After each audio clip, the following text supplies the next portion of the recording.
ત્યારે મહત્વના સમાચાર મળી રહ્યા છે કે જ્યાં વરસાદના કારણે મુંબઈ રેલવે વ્યવહાર ઠપ જોવા મળી રહ્યો છે। વરસાદના કારણે મુંબઈ વ્યવહાર જે રેલ વ્યવહાર છે એ ઠપ જોવા મળી રહ્યો છે। કર્ણાવતી સહિત ટ્રેનો અમદાવાદ પરત ફેરવાઈ છે। આ ભારે અસર રેલવે વ્યવહાર પર જોવા મળી રહી છે। પાલગઢ પાસે ટ્રેક પર પાણી ભરાવાના કારણે રેલવે વ્યવહાર સંપૂર્ણપણે ઠપ જોવા મળ્યો છે। 3 જિલ્લામાં ભારે વરસાદની તંત્ર દ્વારા ચેતવણી પણ આપવામાં આવી છે। ત્યારે વાહન વ્યવહાર ठप જોવા મળ્યો છે। ત્યારે આ વધુ માહિતી સાથે સંવાદદાતા દીપક લાઈવ જોડાઈ ગયા છે। દીપક, વરસાદના કારણે જે વાહન વ્યવહાર પર એની પર અસર જોવા મળી રહી છે, હવે રેલવે વ્યવહાર પર પણ એની અસર જોવા મળી છે, શું છે વધુ વિગતો? જે વરસાદને પાણી ભરાયું હતું તેને લઈને જે રેલવે વ્યવહાર છે ઠપ થયો છે। ખાસ કરીને જે અમદાવાદ, સુરત અને વલસાડ જે ટ્રેનો જતી છે ટોટલી ઠપ કરી છે। ખાસ કરીને વાત કરીએ જેમ જેમ આગળ જે રસ્તા ખુલે છે ત્યાંથી નીકળવામાં આવે છે। અમુક આપણી જોડે જે લોકો છે જે તિરુપતિ જઈ રહ્યા તેમની જોડે વાત કરશું। આપનું શું નામ છે? જે રેલવે ઠપ થયો છે કેટલી મુશ્કેલી પડી? મારું નામ છે દેવરાજ મોદી છે। અમે આજના રોજ તિરુપતિ બાલાજીના દર્શન કરવા માટે જઈ રહ્યા હતા। અમે અમદાવાદ મદ્રાસ હમસફરનું બુકિંગ કરાવ્યું હતું ને જે નિર્ધારિત સમય પ્રમાણે 1 વાગે ટ્રેન આવવાની હતી એની જગ્યા પર અત્યારે 4 વાગે બતાવે છે ટ્રેન આવશે। આના લીધે અમને જે મુશ્કેલી પડવાનું બે મોટા કારણો છે કે આ ટ્રેન હવે અત્યારે અહીંયાથી ફંટાઈ જઈને ભુસાવલ થઈને જતી, પહેલા ટ્રેન પૂણા થઈને જવાની હતી। આના લીધે અમે ત્યાં મોડા પહોંચ્યું એટલે અમારે દર્શનના ટિકિટના બી પ્રોબ્લેમ થશે, તેમજ ત્યાં ઉપર રહેવાના જે રૂમ બુક કરાવે એના માટે બી અમને બહુ મોટું નુકસાન જશે કે અમને રૂમ મળશે કે નહીં મળશે એ બી અત્યારે ભગવાન ભરોસે જ છે। આ તો કુદરતી આફત છે એટલે એમાં કોઈ કઈ કરી શકે એમ નથી, પણ જેમ જેમ આપણે વિકાસ કરી રહ્યા છે તેમ તેમ આ રેલવેનો વિકાસ કરીને આ પાણીના લોગિંગના પ્રોબ્લેમ સોલ્વ કરવા જોઈએ। આપણે આજે આપણે અત્યારે બતાવે છે 4 કલાક ટ્રેન મોડી છે તો હજુ તો સુરત આવતા કેટલી વાર લાગશે એ ખબર જ નથી।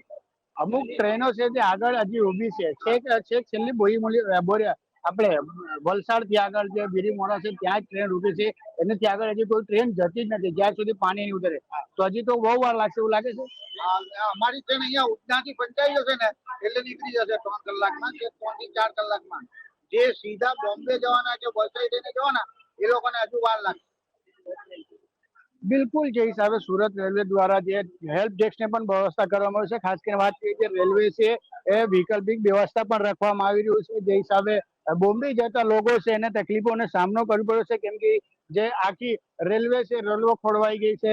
જે હિસાબે જે વરસાદને પાણી પટરી પાડવાને કારણે આખું જે રેલવે સિસ્ટમ છે ખોરસાઈ ગયું છે। આ રેલવે વિભાગ દ્વારા જે હેલ્પ ડેસ્ક ચાલુ કરવામાં આવ્યું છે જોઈ શકાય છે, આ હેલ્પ ડેસ્ક પણ ચાલુ કરવામાં આવ્યું છે ને જે આખું રેલવે તંત્ર છે એ ખડે પગ ઊભી છે। પણ ખાસ કરીને વાત કરીએ જે યાત્રીઓ છે યાત્રીઓને મુશ્કેલીનો સામનો કરવો પડી રહ્યો છે, કેમ કે જે રેલવે પટરી પર છે જે વિરાર અને પાલઘર ને વચ્ચે રેલવે પટરી પર પાણી ભરાઈ ગયું છે તે કારણે અહીંયા તકલીફ થઈ રહ્યું છે। અહીંયાથી આગળ કોઈ પણ ટ્રેન હજી જેમ જેમ આગળ ખાલી જાય તે હિસાબે જાય છે। ખાસ કરીને વાત કરીએ તો અહીંયા લોકો છે, આપણે ક્યાં જવાનું હતું, કેવી રીતે તકલીફ પડી? જયપુર જવાનું, જયપુર જવાનું છે, ટ્રેન આવી ગઈ 3-3.5 કલાક ડિલે છે એવું કઈ ખબર આવે છે, બટ અત્યારે કઈ કન્ફર્મેશન નથી કે કેટલું ડિલે છે। અચ્છા, શું કીધું આ લોકો? એવું છે કે ભાઈ અત્યારે કન્ફર્મેશન આવ્યું નથી, કન્ફર્મેશન આવશે ત્યારે થશે। બિલકુલ, બોમ્બે જવાના બંને તકલીફનો સામનો કરવો પડશે, કેમ કે જે હિસાબે આ એક ટ્રેન છે જે એક ભાઈ છે જેને જયપુર જવાનું હતું એટલે મુંબઈથી જે ટ્રેન છે જે અહીંયા આવતી હતી તેની વાત છે। હવે ખાસ કરીને વાત કરીએ જે હિસાબે વિરાર અને પાલઘર ને વચ્ચે જે પાણી ભરાયું હતું ત્યાંથી લઈને જે રેલવે વ્યવસ્થા છે ખોરવાયું છે। ખાસ કરીને જે અહીંયા લોકો છે એને મુશ્કેલીનો સામનો કરવો પડ્યો છે, કેમ કે જે હિસાબે પાણીને કારણે આજે પહેલી વખત જે રેલવે છે રૂકી ગઈ છે। લોકો નિરાશ થઈને સુરત રેલવે સ્ટેશન પર બેઠા છે, કેમ કે જે બોમ્બે થી ગાડી આવતી નથી ને અહીંયાથી ગાડી જતી નથી। જે હિસાબે વિરાર અને પાલને વચ્ચે આખી રેલવે ટ્રેક છે પાણીમાં ગરવાઈ ગયું છે। જે હિસાબે શું નામ છે, ક્યાં જવાના था? हमको जाना है केरला। 200924 गाड़ी है। हाँ। वो 12:30 बजे इधर आना वाला था, अभी तक वो अहमदाबाद में ही खड़ा है। हाँ, अभी उधर से निकलने की सूचना भी नहीं है। 9 बजे से अहमदाबाद में ही खड़ा है। अभी कितना अभी 2 घंटा हो गया, 3 घंटा हो गया हम खड़े हो गए, अभी भी अहमदाबाद में ही खड़ा है। कितना घंटा अभी इधर रुकना पड़ेगा मालूम नहीं। कुछ जानकारी मिली यहाँ से कि कैसे करेंगे अभी? पूछे तो वो आप में जो आप में हम देखता है वही आप में देख के बोलता है वो अहमदाबाद में खड़ा है। कितना कितना टाइम लेट होगा वो भी नहीं बोल रहा है। आएगा आएगा लेट होगा, इतना ही जवाब दे रहा है। आप कब स्टेशन पे आ गए थे यहाँ पे? मैं 12:30 से पहले आया, 12:15 को आया। कितनी तकलीफ हो रही है? बहुत तकलीफ है, बारिश में पड़ रहा है, कैसे आदमी गड़ा गड़ा बैठने की जगह नहीं है, इतना बैग लगेज करके कितना घूमेगा, एक आदमी बाथरूम में जाने में मुश्किल पड़ रहा है। इतना लंबा रास्ते में ऐसा सफर हो गया तो कैसे चलेगा, बहुत दिक्कत हो रही है, बहुत दिक्कत। બિલકુલ લોકોને તકલીફનો સામનો તો કરવો પડ્યો છે, કેમ કે જે હિસાબે જે રેલવે ખોરવાયું છે પહેલી વખત વરસાદને લીધે, ખાસ કરીને વાત કરીએ જે લોકો છે સુરત રેલવે સ્ટેશન પર ફસાઈ ગયા છે, કેમ કે જે આગળથી ટ્રેન આવતી નથી, આ બાજુથી ટ્રેન બોમ્બે બાજુ જતી નથી। જે હિસાબે વાત કરીએ જે લોકો છે જે હિસાબે તકલીફનો સામનો કરવો પડ્યો છે, એ વેટિંગ એરિયા હોય કે બહાર હોય, બધી જગ્યાએ જે યાત્રીઓ છે ફસાઈ ચૂક્યા છે। જે લોકો છે એમને એક જ વસ્તુ છે કે જે માહિતી મળે, સરેસર માહિતી મળે, જે હિસાબે કે જે ટ્રેન કઈ ટ્રેન કેટલા વાગે આવશે, કેમ કે સુરત રેલવે સ્ટેશન પર 3 થી 4 ટ્રેન ઉભી રાખવામાં આવી છે, વલસાડમાં ઉભી રાખવામાં આવી છે, બીરીમોડામાં ઉભી રાખી છે। જેમ કહેવામાં આવ્યું છે કે જેમ આગળથી પાણી ઓછું થશે ત્યારે અહીંયાથી ગાડી નીકળવામાં આવશે, પણ હાલ 3 થી 4 કલાક થઈ ગયા છે, હજી સુધી કોઈ પણ ટ્રેન અહીંયાથી નીકળી નથી અને ત્યાંથી આવી પણ નથી। જે અહીંયા 12 થી 1 વાગે ટ્રેન આવવાની હતી, હજી સુધી કોઈ આવી નથી।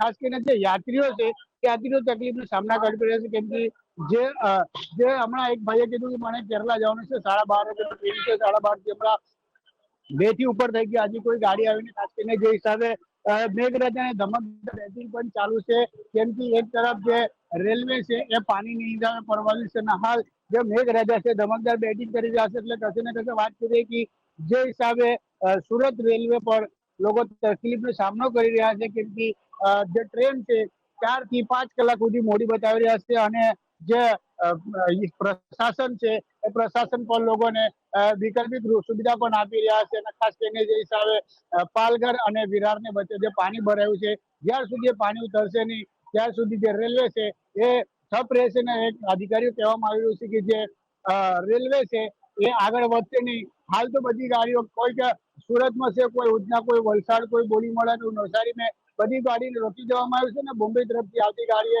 જે 4 થી 5 કલાક સુધી મોડે બતાવવામાં આવી રહ્યું છે। જી સમગ્ર માહિતી બદલ દીપક આપનો આભાર।